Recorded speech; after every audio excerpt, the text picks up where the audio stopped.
আসসালামু আলাইকুম ওয়া রাহমাতুল্লাহি ওয়া বারাকাতুহু নাহমাদুহু ওয়া নুসাল্লি আলা রাসূলিল কারীম আম্মা বাদ। ডিয়ার ফ্রেন্ডস, আশা করি প্রত্যেকেই ভালো আছেন। আলহামদুলিল্লাহ, আমিও ভালো আছি। বন্ধুরা, স্বাস্থ্য বিষয়ক ইউটিউব চ্যানেল হাকিম এরশাদুল বাড়িতে আপনাদেরকে স্বাগতম। সাথে আছে আমি হাকিম এরশাদুল বাড়ি। বন্ধুরা, কড়াইতে যে রেমেডিটি তৈরি করতে দেখতে পাচ্ছেন, এটি হচ্ছে বাবলার আটাকে ঘি দিয়ে ভাজা হচ্ছে। তো বন্ধুরা, এইভাবে ভেজে কি ওষুধ তৈরি করা হয় বিস্তারিত জানতে সাথেই থাকবেন। অল্প কথায় ভিডিওটি শেষ করে দেব।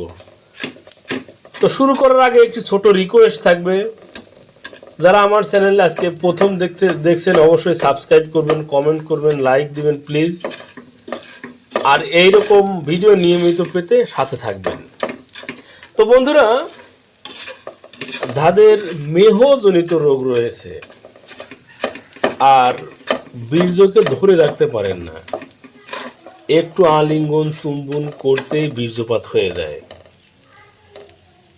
বন্ধুরা, সেই সাথে যাদের অন্তরঙ্গ মুহূর্তের কল্পনা করতেই পানির মতো আঠালো পদার্থ বের হতে থাকে, তাদের জন্য এই বাবলার বিরিয়ান অত্যন্ত গুরুত্বপূর্ণ একটি ঔষধ। শুধু ঔষধ বলবো না, একটি মহা ঔষধ। তো বন্ধুরা, কীভাবে তৈরি করা হয় সেটি সরাসরি বলে দিচ্ছি। 100 গ্রাম ঘিয়ের ভিতরে আপনারা প্রায় হাফ কেজি পরিমাণ এই বাবলার আঠা ভাজতে পারবেন। আপনারা দেখতে পাচ্ছেন, এটি যখন মোটামুটি ভাজা হয়ে যায় তখন এতটাই নমনীয় হয়ে যায়, খুব সহজেই পাটায় পিষে অথবা ব্লেন্ডার মেশিনে দিলে একদম পাউডার হয়ে যায়। এই পাউডারকে 5 গ্রাম পরিমাণ একদিন মেপে নেবেন। এই 5 গ্রাম পরিমাণ পাউডারকে 1 কাপ গরম দুধ অথবা গরম পানির সাথে গুলিয়ে সেবন করবেন। কুসুম কুসুম গরম দুধ বা পানি হলেই চলবে।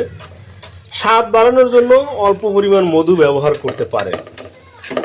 এইভাবে মোটামুটি 15 দিন সেবনেই আপনার বীর্য ঘন গাঢ় আঠালো হবে। বন্ধুরা, বাবলার আঠা মানেই হচ্ছে ধারক পদার্থ। এটি বীর্য স্তম্ভন করে, মানে বীর্যকে ঘন গাঢ় আঠালো করে ধরে রাখে। তো বন্ধুরা, এই ছিল আমাদের আজকে আলোচ্য বিষয়। Please trust me, trust this herbs depend on Allah. ইনশাল্লাহ আপনার প্রমেহ জাতীয় সমস্যা থেকে শুরু করে